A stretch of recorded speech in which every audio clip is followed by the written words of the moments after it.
name's Charlie Charles III, World War I veteran. I'm here to talk to y'all a little bit about the new weapons and the new strategies developed in the war. First weapon we're going to talk about today, these new rifles we got here, especially the high-powered scope. They can help you spot enemies from a lot of yards away. I mean, I'll take out a German real quick right now to show you how it's done. That's that. Next up on the list, these notorious machine guns saw a lot of action in the war.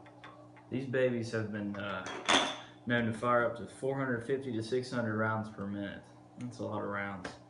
Usually they'd be placed in large fields and able to mow down the troops running out of the trenches. Helped a lot, but they did take a lot of men, sometimes 3 to 4 men to run, and the bigger field guns took sometimes a dozen. But just to show you how it's done, I'm going to operate this alone real quick, so let's take it for a spin.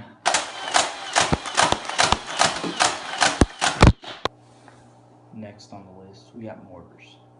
Now, mortars are a bit different than weapons, than your traditional guns that you think of. They're basically long tubes like this, invented by the British in 1915. What you do, what the British did, they put 22-inch shells down through it like this, and go in there, and they can fire up to 3 per minute. But basically, they shell one in, kind of like a cannon, close their ears, and shoot right off. These things could shoot from over 1,200 yards, so you know it's pretty nasty. Next up, we got poison gas like this. The Germans in 1915 used to fire cylinders full of chlorine gas or mustard gas into the trenches of the opposing side of the soldiers, and what it do on exposed skin was just horrendous. I mean, it was nasty. The gas ended up being outlawed, but was later used in the Iran-Iraq War in the 1980s. But I think we should test this out. So,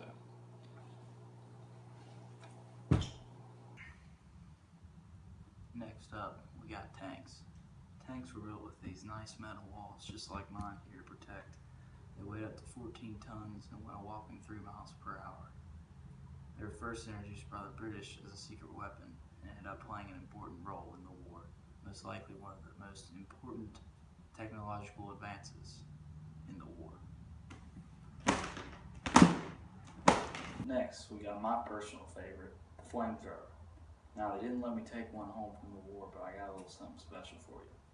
So basically, what the Flamethrower was a tank of nitrogen that was mixed with oil that flowed through the pipe and was ignited as it shot out and just engulfed the enemy in flames.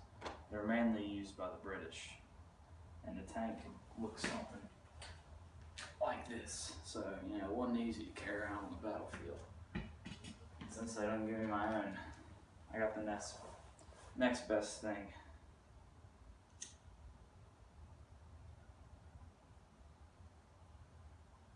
It's a flamethrower.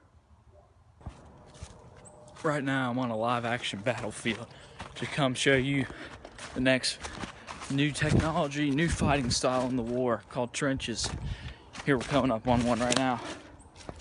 So basically trenches, they were developed late in the Civil War, and basically what it was, a bunch of guys come dig a hole, get down in it, kind of hang out, you know, live there. It was nasty, food terrible, health terrible, everything just disgusting. As you can see, we'll go down in here. I mean, it's muddy. There's trash in here. It's just disgraceful. But basically what we do is sit here at the edge of the trenches and receive the orders to go attack, you know, and just hop. All right, fell a little bit, but oh, I got some mud on me, but just hop up and take off, go attack. That's how it's done. I'm radioing to you guys from inside the plane right now.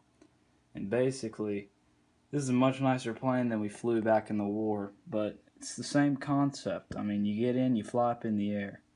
But the reason planes were such an important advancement in the war is because they were able to hold up to 4,400 pounds of bombing equipment and just drop it straight from their legs. No buttons, no guns, just right between their knees, down to the ground. Sklaboosh. last but not least, we got our submarines. Here I am inside one right now, talking to you through the walkie-talkie. But basically, the Germans made this popular because they were attacking American commercial ships and basically made America get into the war. But submarines were pretty cool because they could fire torpedoes under the water, but also had guns up on deck like that one there. And so they were very lethal weapons of the war, and made the war what it is, what it was. And I'd like to thank you guys for listening to me today, and you have a good day.